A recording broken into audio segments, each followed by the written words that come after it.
The second premise extends the first by saying that the authority he has assigned to Pakistan through its people is a sacred trust.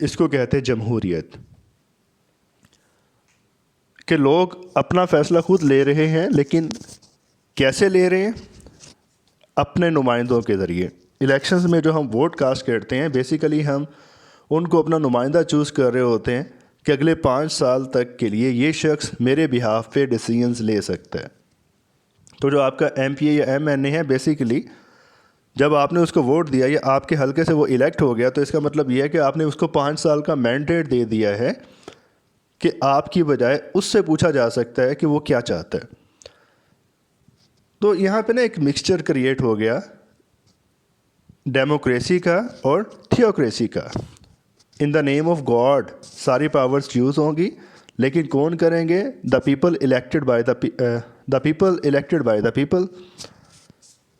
تو democracy mixed with theocracy, یہ ایک بالکل نیا principal تھا۔ Point 3 کہتا ہے Pakistan constitution will be drafted, آئین بنایا جائے گا۔ پوائنٹ 5 کہتا ہے democracy, freedom, equality, tolerance and social justice will be thoroughly observed. تو یہ ماڈرن ڈیموکریسیز کے اندر پرنسپلز ہوتے ہیں، پلس اسلامک پرنسپلز بھی یہی ہیں کہ فریڈم ہو، ایکویلٹی ہو، ٹالرنس ہو۔ تو یہ ساری چیزیں اسٹیٹ کے اندر اپلائی کی جائیں گی۔ اس کا مطلب یہ ہے کہ ایک ماڈرن لبرل ڈیموکریٹک سٹرکچر اس کنٹری میں فالو کیا جائے گا۔ پوائنٹ 6 یہ کہتا ہے مسلم must be able to live according to the Quran and Sunnah, مسلمانوں کو قرآن اور سنت کے مطابق زندگیاں گزارنے کے لیے موقع فراہم کیا جائے گا۔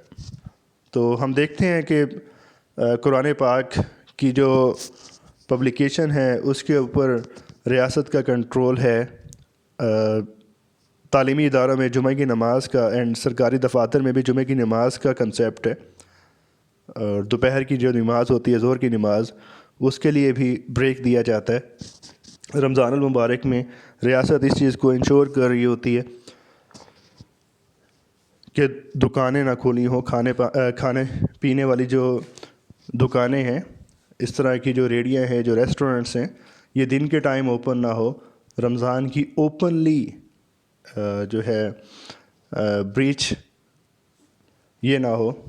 تو اس طرح سے نا یہ کچھ اسلامک پرنسپلز ہیں، جو اسلامک جو ہیں پریکٹسز ہیں، ان کو اسٹیٹ اپلائی کر رہی ہے۔ کیوں؟ According to the principle 6 of objective resolution. پھر اسی کی بنیاد پر اور بھی پرنسپلز بنائے گئے جو کہ پاکستان کے کانسٹیٹیوشن کا حصہ بنے۔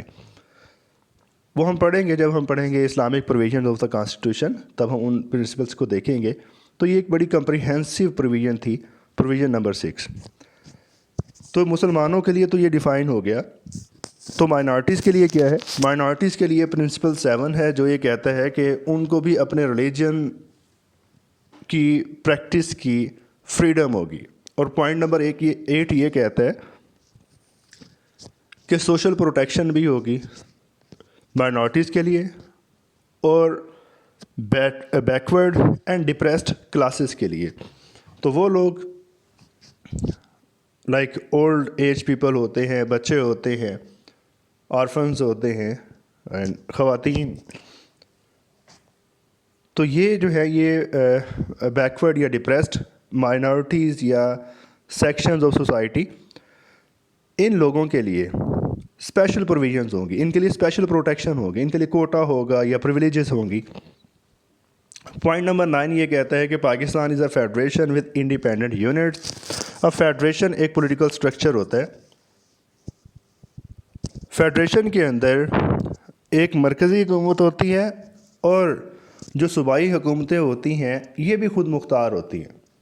مرکزی حکومت کی اپنی پاورز ہوتی ہیں، صوبائی حکومت کی اپنی پاورز ہوتی ہیں، لیکن پاکستان میں مرکزی حکومت اپنے معاملات کو دیکھتی ہے، پرائم منسٹر اپنے معاملات کو دیکھتا ہے، اور جو صوبے ہیں ان کا سربراہ سی ایم ہوتا ہے، سی ایم صوبوں کے متعلق معاملات کو دیکھتا ہے۔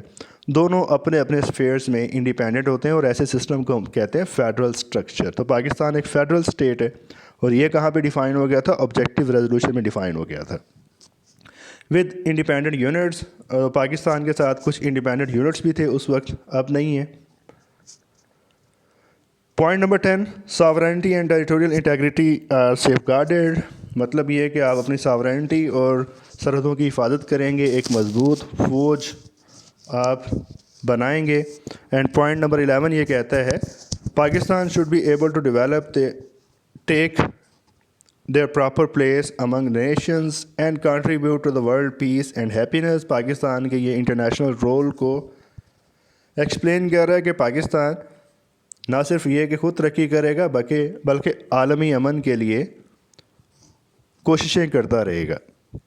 تو یہ تھا آبجیکٹیو ریزولوشن جس نے نہ صرف پاکستان کے انٹرنل پولیٹیکل آبجیکٹیوز کو ڈیفائن کیا بلکہ پاکستان کو کچھ فارن پالیسی کے گائیڈنگ پرنسپلز بھی دیے. جیسا کہ میں نے شروع میں آپ کو بتایا کہ اس کے اوپر اچھا خاصا کرٹیسزم ہوا. ایاز امیر نے کہا, مولانا مودودی نے کہا کہ بھائی اس کا تو کوئی فائدہ ہی نہیں تھا, یہ ایک یوز لیس پریکٹس تھی. مائنورٹیز میں سے سریش چندرا نے کہا کہ بیسیکلی ہم نے مکس کر دیا ریلیجن کو پالیٹکس کے ساتھ. اور دتا نے کہا کہ یہ جو آپ نے پالیٹکس کو مکس کیا ریلیجن کے ساتھ, یہ ایک بڑا ہی الارمنگ قسم کا پرنسپل ہے, یہ ایک بڑا تھریٹننگ پرنسپل ہے. دیکھیں پرابلم کیا ہے. پرابلم یہ ہے کہ پالیٹکس میں ہمیشہ ڈائلاگ ہوتا ہے, اوپن ڈسکشن ہوتی ہے, اینڈ کرٹیسزم جو ہے یہ ایک بیسک پرنسپل ہے ڈیموکریسی کا. جمہوریت میں جب تک آپ گورنمنٹ کی پالیسیز کو کرٹیسائز نہیں کریں گے تب تک ڈیموکریسی ہوتی نہیں ہے, وہ ڈکٹیٹرشپ ہوتی ہے اگر یہ الاؤ نہ کیا جائے. اور دوسری طرف مذہب ہے, مذہب کے اندر آپ کرٹیسائز نہیں کر سکتے, آپ نیگیٹو کمنٹ بھی نہیں کر سکتے, جبکہ جمہوریت میں آپ یہ دونوں چیزیں کر سکتے ہیں اور یہ آپ کا بیسک رائٹ ہے. تو جب آپ نے دونوں کو مکس کر دیا تو اس کا مطلب یہ ہے کہ اب یہ ایک الارمنگ سچویشن ہو جائے گی کہ جب لوگ تھوڑا سا بھی باؤنڈریز کو کراس کریں گے, ریلیجن والی سائڈ پہ چلے جائیں گے تو ان کے اوپر بلاسفیمی کے کیسز بننا شروع ہو جائیں گے. تو اس لیے منع کیا جاتا تھا کہ ایسا نہ کریں. اور یہ بھی ایک فیئر تھا کہ لوگ ایسے آئیں گے جو بعد میں اسلام کے نام پر, کیونکہ اس میں یہ کہہ دیا گیا کہ sovereignty belongs to almighty Allah and will be exercised by the elected representatives of the people. تو لوگ جو ہیں کل کو حکومتیں سنبھالیں گے اور وہ تھیوکریٹک ڈکٹیٹرز بن جائیں گے, یہ کہتے ہوئے کہ ہم اللہ تعالیٰ کی منشا کو پورا کر رہے ہیں. تو یوں ڈکٹیٹرشپس آ جائیں گی ان دا نیم آف گاڈ, جو کہ اگین ایک بڑا ہی جو ہے وہ نیگیٹو قسم کا پولیٹیکل سٹرکچر بنتا ہے. اب آتے ہیں اس کی امپورٹنس کی طرف. اس کی امپورٹنس یہ ہے کہ اس کو پاکستان کے کانسٹیٹیوشن کا پری ایمبل ڈکلیئر کیا گیا, preamble of the constitution of Pakistan. تو یہ تینوں کانسٹیٹیوشنز کا حصہ ہے, پلس اس کو میگنا کارٹا کہا جاتا ہے. میگنا کارٹا ہیومن رائٹس کی پہلی ڈاکومنٹ ہے, اور ہم یہ کہتے ہیں کہ پاکستان میں ہیومن رائٹس کی پہلی ڈاکومنٹ کون سی ہے, وہ ہے آبجیکٹیو ریزولوشن. 1985 میں ضیاء الحق نے اس کو پاکستان کے کانسٹیٹیوشن کا پرماننٹ پارٹ بنا دیا. That was 8th amendment in the constitution of Pakistan, اور اس کے تھرو اس نے اس کو پاکستان کے کانسٹیٹیوشن کا ایک مستقل حصہ بنا دیا. اور شروع میں نے آپ کو بتایا تھا کہ لیاقت علی خان نے کہا تھا کہ پاکستان بننے کے بعد ہم نے جو سب سے بڑی اچیومنٹ کی ہے دیٹ از آبجیکٹیو ریزولوشن. تو یہ بچوں آبجیکٹیو ریزولوشن تھا. اب وہ بچے جو اس کو ایگزام میں اٹیمپٹ کرنا چاہتے ہیں تو آپ کو اس کا انٹروڈکشن اینڈ مین پوائنٹس تو لکھنے پڑیں گے. جہاں تک امپورٹنس کی بات کریں تو امپورٹنس میں آپ اگر پیرا number 3 and para number 5 just in 2 paragraphs کو بھی لکھ دیں گے تو یہ آپ کا ایک بڑا ہی کمپریہنسو قسم کا آنسر آپ کا بن جائے گا. کوئی کنفیوژن ہو تو پوچھیے گا. Thank you so much, take care, اللہ حافظ.